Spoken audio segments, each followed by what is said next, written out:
Hi friends, welcome back to my channel. ఈ స్టోరీకి writer SNMR Sridhar గారండి. శ్రీధర్ గారి అన్ని స్టోరీస్ కి కాపీరైట్స్ వర్తిస్తాయి. ఆయన పర్మిషన్ లేకుండా యూట్యూబ్ లోనే కాదు, మరే ఇతర సోషల్ మీడియా నెట్వర్క్ లో కూడా ఆయన స్టోరీస్ ని అప్లోడ్ చేయడానికి వీల్లేదు. దయచేసి అలా చేయకండి ఫ్రెండ్స్. అలా చేస్తే లీగల్ గా చాలా ప్రాబ్లమ్స్ ఫేస్ చేయాల్సి వస్తుంది. అలానే ఈ స్టోరీస్ చదువుతున్న వాళ్ళైనా వింటున్న వాళ్ళైనా మీరు మరే ఛానల్లోనైనా శ్రీధర్ గారి స్టోరీస్ ని చూసినట్లయితే వెంటనే నాకు కామెంట్ బాక్స్ లో మెసేజ్ చేయండి. ఇది పూర్తిగా రైటర్ శ్రీధర్ గారి ఛానల్ అండి. కేవలం ఆయన స్టోరీస్ మాత్రమే ఇందులో ఉంటాయి. కానీ కొంతమంది పేర్లు మార్చి వేరే ఛానల్స్ లో ఆయన స్టోరీస్ ని అప్లోడ్ చేస్తున్నారు. మీరలా చూసినట్లయితే నాకు మెసేజ్ చేయండి. అలానే ఇంత మంచిగా రాస్తున్న శ్రీధర్ గారి స్టోరీస్ కి వ్యూస్ అస్సలు లేవండి. దయచేసి కామెంట్ బాక్స్ లో ఉన్న హైప్ లో మీరు పాయింట్స్ కానీ ఇచ్చారంటే మన ఛానల్ కి వ్యూస్ పెరిగే అవకాశం ఉంది. ఇక లేట్ చేయకుండా వీడియోలోకి వెళ్ళిపోదాం ఫ్రెండ్స్. ఎస్ఎన్ఎంఆర్ శ్రీధర్ గారు రాసినటువంటి శిఖర 77వ భాగం. అర్జెంట్ మీటింగ్ ఉండడంతో ఈవినింగ్ త్వరగా వస్తానని సంజనకి చెప్పి అక్కడి నుండి ఫాస్ట్ గా వెళ్లిపోయాడు సిద్ధార్థ్. వెళ్తున్న తన వైపే రెప్పవాల్చక చూస్తుండిపోయింది శిఖర.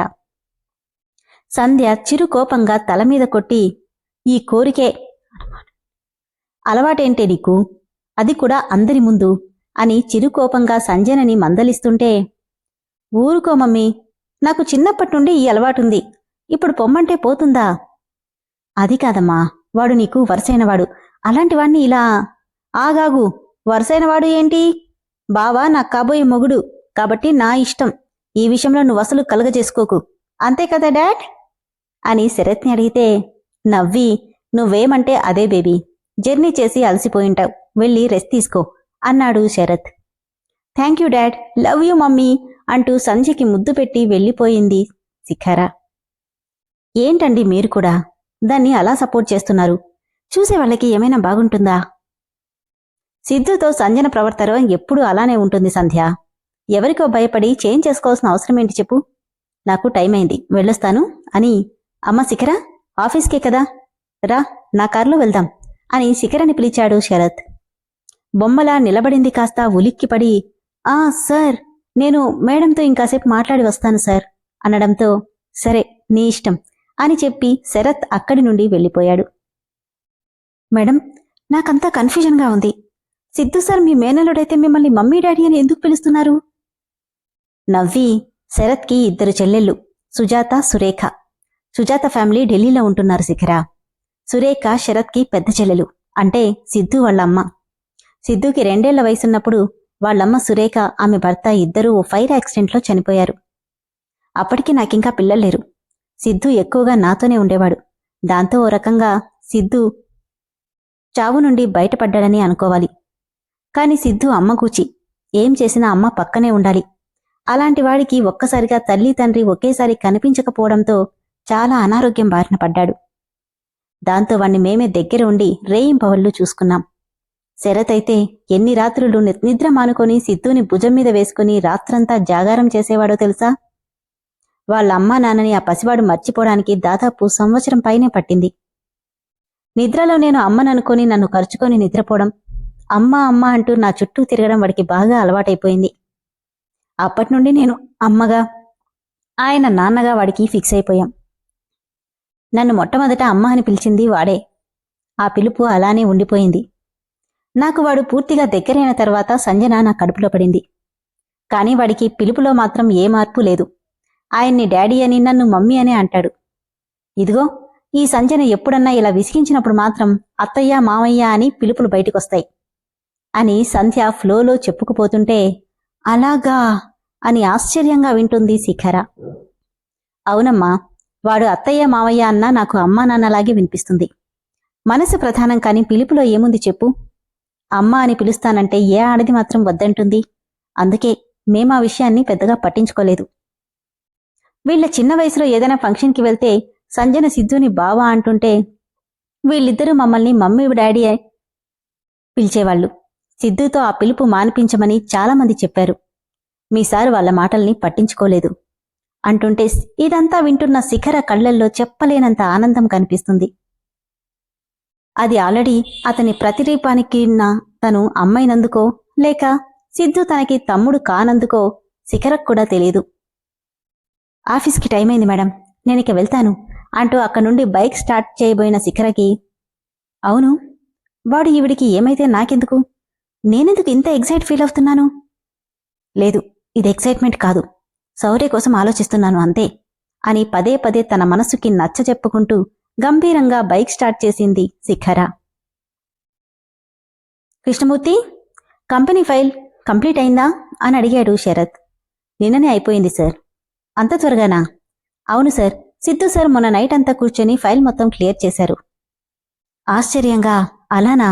అవును సార్, సిద్ధులో ఇంతకు ముందున్న అల్లర్లేదు, ఇప్పుడు చాలా బాధ్యతగా ఉంటున్నాడు అని కృష్ణమూర్తి అంటే మనసులో నవ్వుకుంటూ, సరే మీరు వెళ్ళి పని చూసుకోండి అని, పర్వాలేదు, వీడికింత బాధ్యత వచ్చిందంటే నా కూతుర్ని నా ఆస్తిని నిరభ్యంతరంగా వాడి చేతిలో పెట్టొచ్చు అని శరత్ సంతోషపడుతుంటే ఇంతలో ఏదో ఫోన్ రావడంతో లిఫ్ట్ చేశాడు. ఎలా ఉన్నావు శరత్ అన్న రూపాదేవి గొంతు గంభీరంగా వినపడగానే, అత్తయ్యా, మీరా? ఎలా ఉన్నారు? ఆరోగ్యం ఎలా ఉంది? పర్వాలేదు, బానే ఉన్నాను. మీరెలా ఉన్నాను? సంధ్య మొన్నేదో కింద పడిందంట, ఇప్పుడెలా ఉంది? బానే ఉందత్తయ్యా, పెద్ద దెబ్బేం కాదు. భారంగా నిట్టూర్చి దాన్నొకసారి చూసి మనస్ఫూర్తిగా మాట్లాడాలని ఉంది శరత్. మీ అమ్మాయితో మీరు మాట్లాడడానికి నా పర్మిషన్ ఏంటత్తయ్యా? వెంటనే బయలుదేరండి. అది నా గొంతు వింటేనే మండిపడుతుంది, ఇక నన్ను చూస్తే. కాని అత్తయ్య, మీ ఇద్దరి మధ్య అసలు ప్రాబ్లం ఏంటి?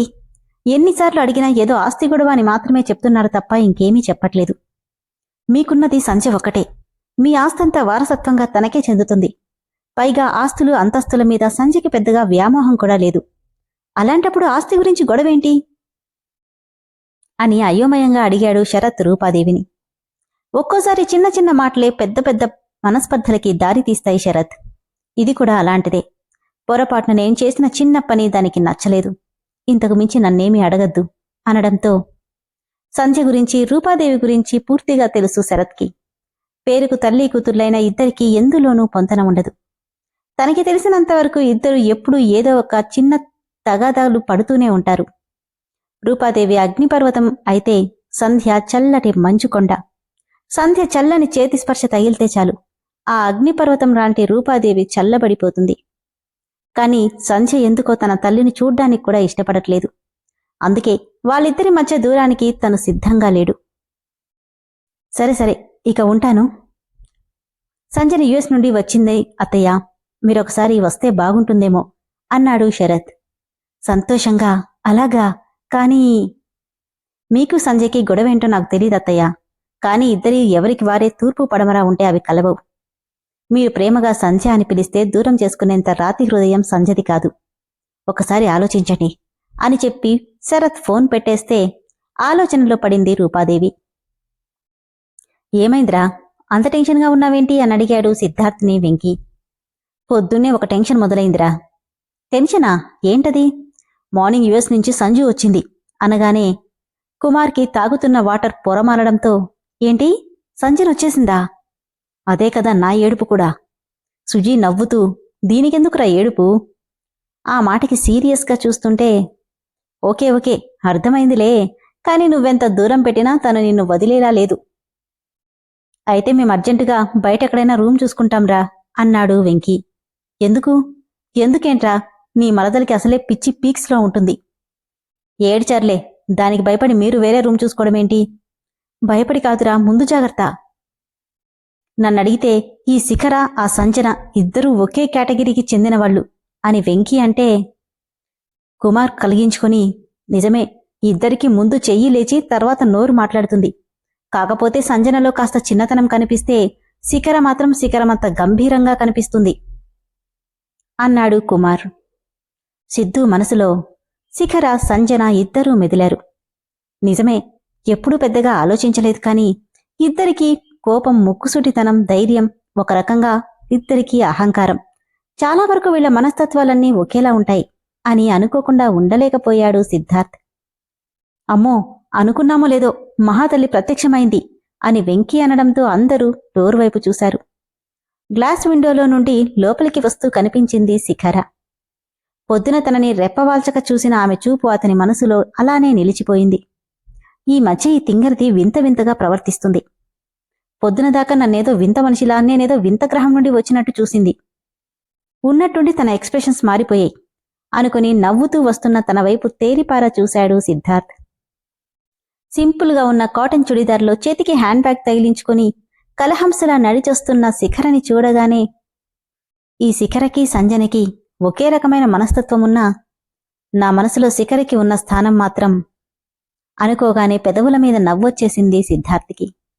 ఇంతలో సార్, మిమ్మల్ని చైర్మన్ గారు పిలుస్తున్నారని అటెండెంట్ చెప్పడంతో వస్తున్నామంటూ అందరూ కలిసి శరత్ గారి దగ్గరికి వెళ్లడానికి బయటికి రాగానే అతి దగ్గరగా కనిపించింది శిఖర. పైకి ఎంత కోపాన్ని ప్రదర్శించాలని చూసిన ఆమె కళ్ళు పెదవులు తెలియకుండానే సిద్ధుని చూసినప్పుడల్లా నవ్వుతున్నాయి. ఆ నవ్వు పైకి కనిపించకపోయినా సిద్ధు హృదయాంతరాల్లో ఎక్కడో గిలిగింతలు పెడుతుంటే, ఏంటి నన్ను చూసి నవ్వుతున్నావు అని అడిగాడు. నీకేమైనా పిచ్చారా? తను నిన్ను కోపంగా చూస్తుందిరా అన్నాడు వెంకీ. సిద్ధు నవ్వి, తన ఫేస్ కోపంగా ఉందిరా, కాని తన కళ్ళు మాత్రం నన్ను చూసి నవ్వుతున్నాయి, అది నాకు కనిపిస్తుంది అని సిద్ధార్థ అంటే, శిఖర కల్పించుకొని ఐసైట్ వచ్చిందేమో, వెళ్ళి హై డాక్టర్ని కన్సల్ట్ చెయ్యి అని చెప్పి విసురుగా వాళ్ళని నెట్టుకొని వెళ్ళిపోతుంటే, ఎందుకురా దాంతో కావాలని గెలికి మరీ అనిపించుకుంటావు అంది సుజీ. అరే నిజం చెప్తున్నానే, అది నన్ను చూసి నవ్వుతుంది. వీడికి నిజంగానే సైట్ వచ్చినట్టుంది, నో డౌట్ అన్నాడు కుమార్. వీళ్ల మాటలు వినిపించి సన్నగా నవ్వుకుంటూ వెళ్తుంది కాస్త ఎక్కడో ఏదో ఆలోచన రాగానే టక్కున ఆగిపోయింది. అవును, సంధ్య చెప్పిందాన్ని బట్టి తన పెళ్ళై వచ్చేటప్పటికి వీడి 2 ఏళ్లు, అంటే ఖచ్చితంగా నాకంటే 2 years పెద్దవాడై ఉంటాడు. మరి నాకు జూనియర్ ఎలా అయ్యాడు అనుకోగానే విసురుగా వెనక్కి తిరిగి ఫాస్ట్గా వీళ్ళ దగ్గరికొచ్చింది. వెంకీ తన కోపాన్ని చూసి, నిన్ను ఏమీ అనలేదు తల్లో, మా వాణ్ణి ఏదో తిట్టుకుంటున్నాం అన్నాడు శిఖరకి భయపడి. ఏచి నోర్ముయ్ అని హ్యాండ్స్ ఫోల్డ్ చేసుకుని సిద్ధు దగ్గరగా వచ్చింది. పక్కనే ఉన్న వెంకీ భుజం మీద చెయ్యేసి ఏంటన్నట్టు కళ్ళెగరేశాడు సిద్ధార్థ్. సీరియస్గా చూస్తూ, నీ ఏజ్ ఎంత అనగానే గతుక్కుమన్నాడు. ఇప్పుడు నీకు నా ఏజ్తో పనేంటే, మూసుకొని చెప్పరా. ఏంటి సీనియర్, నేను నీకు జూనియర్ అంటే నీకంటే 1 సంవత్సరం చిన్నోణ్ణి. అలాగా, ఓకే, మీ మమ్మీని ఒక మాట ఫోన్ చేసి అడిగితే సరిపోతుందిలే అని వెళ్తుంటే, ఏయ్ ఆగాగు అంటూ ఆపేసి, ఇప్పుడు ఈ టాపిక్ అంత అవసరమంటావా శిఖరా? నేను నీకు జూనియర్ని, నువ్వు నన్ను ఎలా పిలిచినా పలుకుతా. సీరియస్గా చూస్తుంటే, ఓకే, నేను నీకంటే 2 years పెద్దోణ్ణి. వాట్? Yes baby. మరి నాకు జూనియర్గా ఎందుకు జాయిన్ అయ్యావు? నసుగుతూ, అంటే అది మనకి చదువు పెద్దగా ఎక్కదు, స్కూల్ డేస్లో ఒక 2 times మళ్ళీ అదే క్లాస్లో కూర్చోవాల్సి వచ్చింది. మా డాడీ మరీ స్ట్రిక్ట్ అవ్వడంతో ఆయనే దగ్గరుండి మరీ నన్ను అదే క్లాస్లో 2 సార్లు చదివించాడు. నోటు మీద చేయి పెట్టుకుని, సిగ్గులేదా ఈ మాట చెప్పడానికి అని శిఖర అంటే, అందుకేగా చెప్పనంటే, నువ్వే చెప్పమన్నావు అందుకే చెప్పాను. మరి వీళ్ళంతా అని వాళ్ళందర్నీ చూస్తూ అడిగింది శిఖర. కుమార్ కల్పించుకుని, అంటే నాయకుడి వెనకాలే మేము కూడా ఉండాలి కదా, అందుకని వాడి వెనక మేము కూడా అదే క్లాస్లో కూర్చున్నాం అన్నాడు కుమార్. ఓహో అని తల పట్టుకుంటే, అవును, ఉన్నట్టుండి నీకు నా ఏజ్తో పనేంటి అని అడిగాడు తడపడుతూ. ఏం లేదు, నీ మరదలు పిలిచి మరీ నిన్ను కొరికేస్తుంటే కొంపదీసి వీళ్ళిద్దరూ ఒకే రోజు పుట్టారేమోనని డౌట్ వచ్చిందిలే అని చెప్పి విసురుగా అక్కడి నుండి తన సీట్లోకి వెళ్ళిపోయింది శిఖర. సిద్ధు తనకి తమ్ముడు కాదు, తనకంటే చిన్నవాడు అసలే కాదు. ఈ ఆలోచన తనని ఒకచోట కూర్చోనివ్వకుండా ఉంది. అంతలోనే ఆ శిఖరని ఎవరో రేప్ చేసి వదిలేశారంట. దీంతో తిరిగితే మనల్ని కూడా ఎవడో ఒకడు అలానే చేస్తారు. పొరపాటున కూడా ఇక తనతో మాట్లాడకూడదు. అమ్మో చూశారా, సిగ్గు లేకుండా కడుపు తెచ్చుకుంది కాక ఎంత ధైర్యంగా బిడ్డని పెంచుతుంది.